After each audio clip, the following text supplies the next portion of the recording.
Hello everyone, and welcome back to Everyday Husband Quotes, the channel for marriage advice, marriage entertainment, and everything else marriage.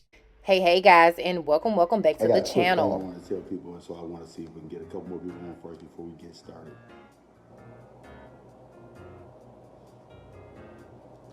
Hey everybody, this is a Nespresso with Marsau. Good morning, Nespresso with Marsau. Time to start. All right, so check this out. Right now, throughout our nation, we have a lot of people that are energized. We have a lot of people that want to do something. We have a lot of people that want to, they want to start.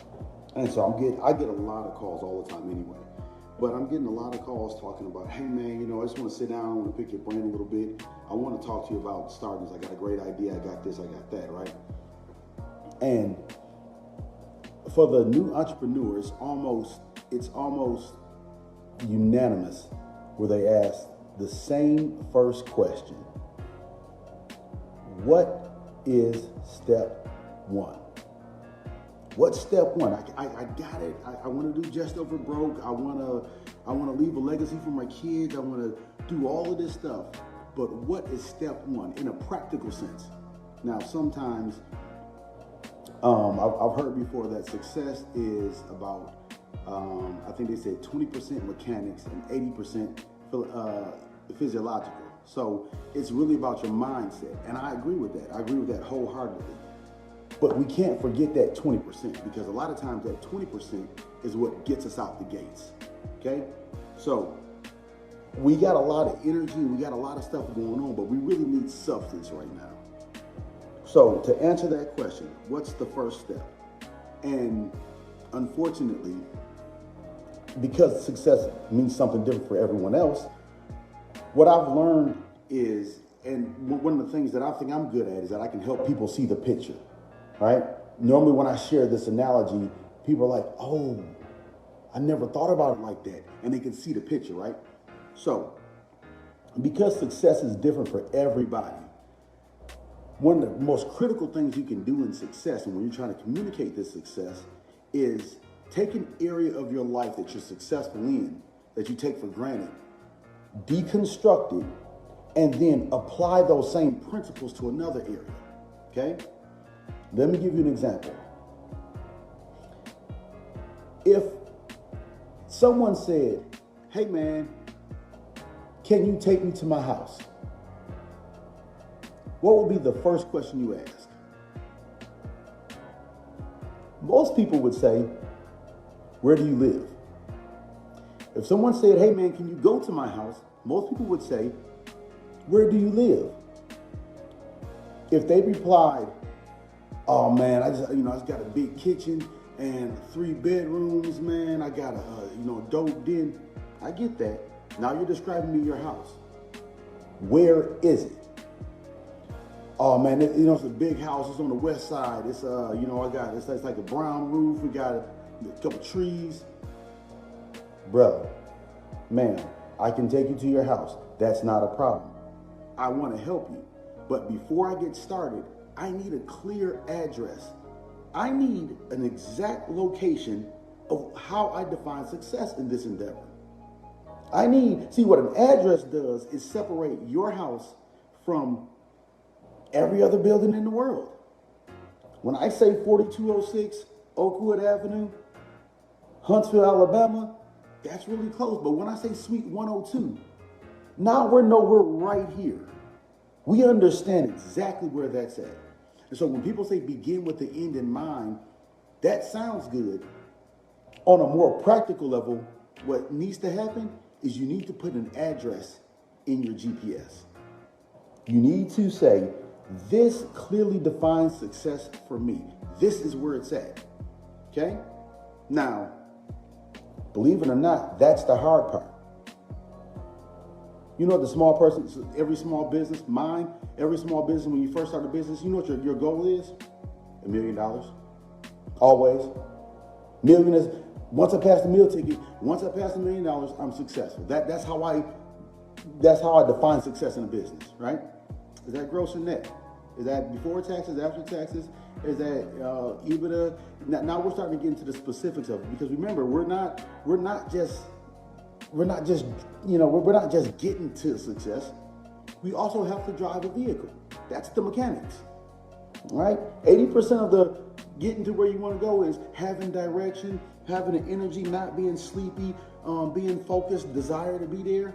The other part is an adequate vehicle. Okay?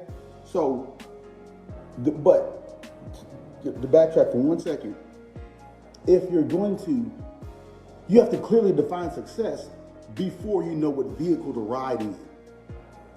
Hey man, can you take me to my crib? Yeah, man, jump in. Hey, where you stay? I'm going to Tennessee. Oh, yeah, no, I can't take you. I'm sorry, I thought you lived around here because you're asking for a ride. Hey man, I'm just trying to get a little money to get home real quick to my daughter. Okay, man. Yeah, she lives in Africa. Yeah. I'm sorry, I thought I could help you. Apparently your goal is a little higher than mine. So when you start clearly defining where you want to be in this whole world, and believe it or not, go GPS it. Take a GPS and pick it up and see one blinking dot. It doesn't work until there's a second dot. Then you have one dot that's blinking, one dot that's static. That dot that's static is your goal. And all you need to do now is follow the directions. I can tell you this. I can tell you this without a shadow of a doubt. If you get in a car and you don't have a clear definition of success, you don't have enough gas. You'll never get there. Right now, if somebody told me they live 15 minutes away, and I got in my car and drove 15 minutes, I don't think I'd be at their house. And I could take it may take me 20 years to get to their house, because I'd have to go to every single door to hope and see if this is a success, to see if this is where they stay. By that time, they probably moved. I'd never get there. And I can get there if I clearly define it and if I just had information. And that's one of the biggest things. It's not that far. They have a guy that's walking from Huntsville to Minneapolis. Now, it's very simple. It's not easy, but it's very simple. The directions are there, you know? And with all the technology that we have right now, it's very easy to get you to your goal. That's not a problem, you know? I had a friend tell me one time he wanted to make $1 million. I said, well, if you borrow $1 million, the interest on it, the payment on it is about $6,000 a month. So now you don't have $1 million problem, you have a $6,000 problem. And in order to get $6,000 a month, you need 12 people to pay you $500 a month. Now you don't have a $6,000 problem, you got a 12 problem. But in order to get those 12 people, you got to have, 50 applicants. Okay, so now you have a 50 problem. But in order to get those 50 applicants and go through them, you need to hire somebody that can go through and make those calls, to get those applicants, to get the right renters, to get the right loan, to be able to get it from the bank. Guys, you don't have $1 million problem. You got one person for $15,000 problem. And that's how you solve those things. $1 million ain't nothing but 20 times 50,000, or 50,000 times 20. Can you make 10,000? Do you have an idea that can make $5,000? Do you have a way to do that 5 times? That's simply how it is. And we have to put ourselves in that. The second part that we have to have, that we must have in this endeavor, and this is where, honestly, this is where we're lacking. This is where we're lacking right now. I'm going to do another one because I think that this should be one in itself, but I will say this, that where we're lacking right now is belief in ourselves. That's one of the main things I've seen people lack. And it hurts my heart because you're looking at someone that can do it. You know, it's an eagle on a plane. Yeah, you're flying. You know you could fly a little higher if you stepped out. And not just stepping out on faith. right? I say, faith in what? Like, well, faith in God. I said, isn't that the most concrete thing that you can think of in the world? Yeah. So stepping out on faith is not like taking a chance, like gambling. I'm just going to bet on God this time. I'm going to bet on the creator of the world. You know, I'm saying is that when you have absolute faith, you have absolute certainty that this is going to work. You have to build that up in yourself. And a lot of times where you build that up in yourself is by getting your ass kicked by failure. And after you get your ass kicked by failure a couple times, you realize it's not that scary. I don't necessarily want to do it, but I can live through it. I've fought all my life. I've been in business since I was young, but then moved up into business later on in life. And I'm gonna tell you, and believe it or not, like I'll tell people, I don't have a problem saying that I filed bankruptcy in 2017 after owning several apartment complexes, after starting a business that didn't go well, redefining myself, doing all these different things. But I never lost the lesson. I knew how to do it. And once you know how to do it, it just seems closer. You ever went somewhere and it took you longer to get there than it did to get back, and it just felt closer? Because you know where you're at. You're not lost. You're not wondering. You're not hoping, is this the next turn? Is this the next turn? You've got it settled in your mind. I know that this is 3 miles away. I know that this is, 15 more minutes. Oh man, cool. You get excited when you're 10 minutes away. Before 10 minutes away, you would never know. You have to, once you get a formula, and listen, I will help anybody that wants to make these high platitudes down to regular plans. Regular plans. Hey, what do I do? Who do I call? What's the number one step? That's the critical part that we need to make sure we're doing. But it's really believing in yourself. I'm gonna share this on the second thing, but since we got 50-some people here, I'll just do it like this. Have you ever heard the story of the goose that laid the golden egg? Well, research that part. But just long thing short, there was a goose that laid the golden egg.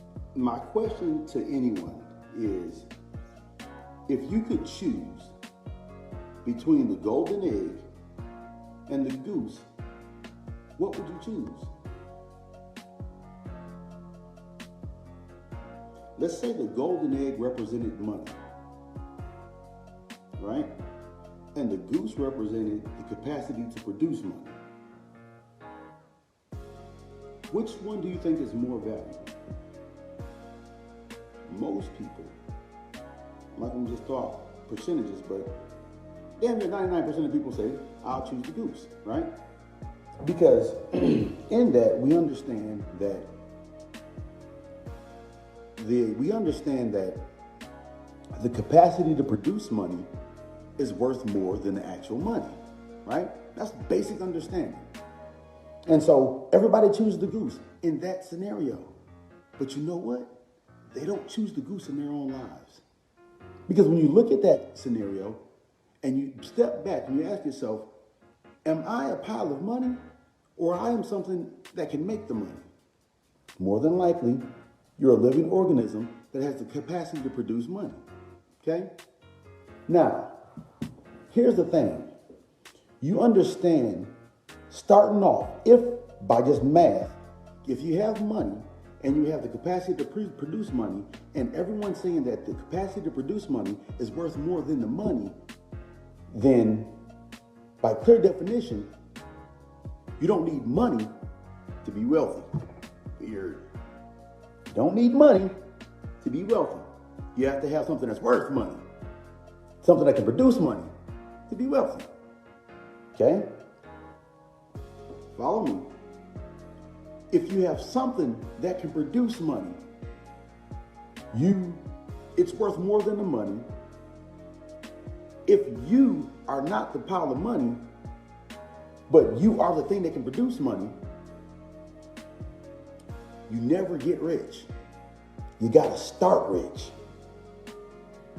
You gotta start rich. And how do you start rich? By understanding one concept, one simple thing, You're the goose. You're the goose. You're not your salary. You're not the money. You're the producer of it. Okay? You're the goose. You're already rich. All you need to do is get that golden egg that's inside of you out. Because the world wants that. It's valuable to the world. It's not valuable to you. Right? Now, here's the hard part. Here's what we have to understand about life is that, number one, two things, because I was looking at this and I was like, man, why don't you just do it then? Why don't you just do it? Two things. Number one, every egg you lay is not going to be golden. It takes time, it takes maturity. You have to learn the process, and you have to get your insides right. You have to be ready to produce the fully golden egg. Okay? So every egg you lay is not going to be golden. Second, and this is what got me the most, right? Golden eggs are white on the outside. So my only thought is that when you were young, when you believed in yourself, you went out and you said, I can do this myself. And you laid an egg. And you laid that egg, and unfortunately, it was a white egg. You weren't ready. You cracked that egg, it was white. Try it again, you cracked the egg again, it was white. You got disappointed. You thought, maybe I can't lay golden eggs. And what'd you do? You went to college. You signed up for a multi-level pyramid scheme. You got your real estate license. You started selling t-shirts. You started doing everything that you possibly could, hoping that you can get this golden egg. And so, where'd you end up? You end up working at a golden egg factory, wishing, praying that you could lay those golden eggs. And you know what your manager does? You know what your boss does? You know what the owner does? At the end of the day, he comes down there, got all these eggs coming, and he's actually hired somebody. He doesn't do it himself. They come down there, white, gold, gold. They crack your eggs. How do you become wealthy? How do you become wealthy? Start wealthy. Understand that. And that's the dead serious truth. There's nothing else true about that. I mean, there's nothing else that's not true about that. You get money. You don't get wealth. Wealth comes in a variety of means, and wealth is the capacity to produce. Right? You'll say all day, I've got a diamond worth of $10 million. You don't have the money. You can't buy anything with the diamond, but you have something of value worth something more, worth in dollars, right? What we've decided already that the goose is worth more than the golden egg, and we're the goose. All we need to do is learn how to produce, right? We got to get what's inside of us out. We have to go through these high platitudes that we talked about in the beginning, beginning with the end in mind, but we also go through the real mechanics, the fundamental steps of clearly defining our goals, clearly defining what means success and the time in which we can measure that. Clearly defining our goals, saying this is exactly what we're going to do, working backwards. It still requires principle. It still requires us to do our due diligence. And what that means to me is this. I used to go out of town a lot, and I'd go to these places, and I'd be like, man, this is stupid. You got a Panera Bread in every single town. Well, Panera Bread is a big company, but also every one of those cities wanted a Panera Bread. It was functional in there because the principle stays the same. If I took this glass of delicious Nespresso and drop it on the ground, it's going to break. Because the principles of gravity are not proprietary. What I mean in a very direct sense. Walk into an established business that's doing it well and do exactly what they're doing. Exactly. What? My logo on my truck is the exact same size as other logos because I walked into a business, I saw that Reed was doing it well and said, I want that. I want to look like that. If I'm impressed by it, I think someone else will look at it and be impressed by it. It's not magic. What one man can do, another can do. What one man can do, another can do. You've got to crack your own egg. I mean, you've got to crack your own egg. You got to see. And what's the worst that could happen, honestly? They don't shoot you when you file bankruptcy. Yeah, you don't lose a kid. You feel bad. You feel like you failed. You did. But you can do better. You missed shots. At the end of the day, when we're talking about business, we're talking about life. We have to be willing to take that shot.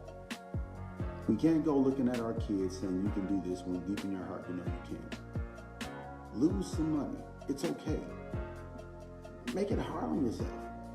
Make yourself uncomfortable. It's uncomfortable, guys. I went to bed last night at 2:30 in the morning, putting up submittals and look ahead schedules and doing all this kind of crap, man. But that's the cost. Sometimes you pay it now, you don't pay it later. You're going to be uncomfortable. You're going to miss some holidays.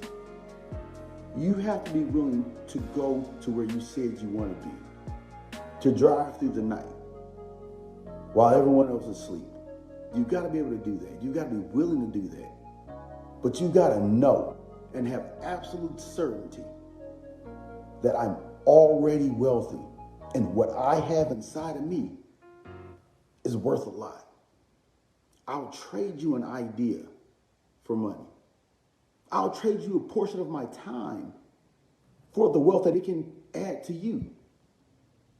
I'll risk this in this endeavor. I'll do it. Why? Because fuck it. What's going to happen? Right? What's going to happen? At the end of all of this stuff, if all real estate fails, if everything else fails, I get a job. I'm smart enough to get a job. If it all fails, I own land. You still got to make practical decisions. But what?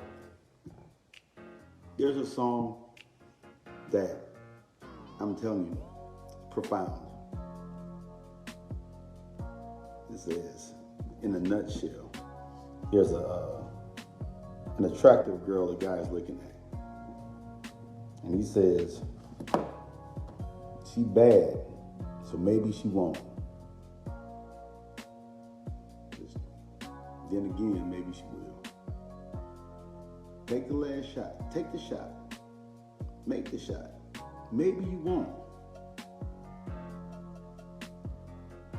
Maybe you will. It's not that far away. It's not that far away. The one thing that you find out after making $1 million is how little $1 million is. The one thing I can tell you about millionaires, they take their ass back to work. Yeah, that's exactly what happens. Guys, begin with the understanding that number one, you can do it. That if one man can do it, you can do it. They're not better. They are not better. I was talking to Reese the other day, right? And people talk about, they switching up a little bit, and they're talking about slave mentality. Do you know that 1875, Alabama A&M was built 10 years after emancipation? Slaves. Tuskegee, Rosewood, Greenwood District, or Black Wall Street. Slaves. Run me a slave mentality. right? What they understood is if I can build it for you, I can build it for me. I remember one time I was working at Monaco, and the president of the company came in, my guy, and they seen my car out back, and it was a S550, and I wasn't getting paid enough to buy an S550, and he's like, "Whose car is that?" I said, "That's mine." He said, "No, seriously, whose car is that?" I'm like, "Well, it's mine, you know, y'all treat me well." He was like, "Well, not that good." And I think this is fair. If I see an employee that looks like he's living beyond his means, I'm going to look into that to make sure that I'm not being embezzled. Nothing crazy is going on. That's fair. I think it's fair to investigate. I mean, do your due diligence. I don't have a problem with it. But it's like, yeah, we want to take a look at it. I said, take a look at it, make sure we're not missing anything because you have access to all this money and all this stuff right here. I said, that's fine. I said, let me share this one thing with you. Do I make good decisions here? Yeah. Do I make really good decisions that are profitable here?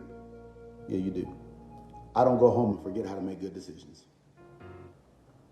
I don't go home and forget how to run a solid business. I do not go home and operate my life inconsistent in the way that I run your business. Okay? At the end of the day, if you have a government job and you understand how to do everything over on this side, how so can you forget it on this side? If you go to nice restaurants, how then can you forget how to run a nice restaurant? If you know about ordering, coordinating, controlling, pricing, competition, how then do you forget it when you run your own establishment? Hold yourself accountable to a higher standard than other people hold you accountable to. What up, though? Damn. He just want me to run. Missed that one. That was dope, though. But at any rate, hold yourself accountable to a higher standard. What up? Say what up to Courtney. Courtney and Courtney. He just want me to run. I didn't run this morning. At any rate, make sure, let no man put a greater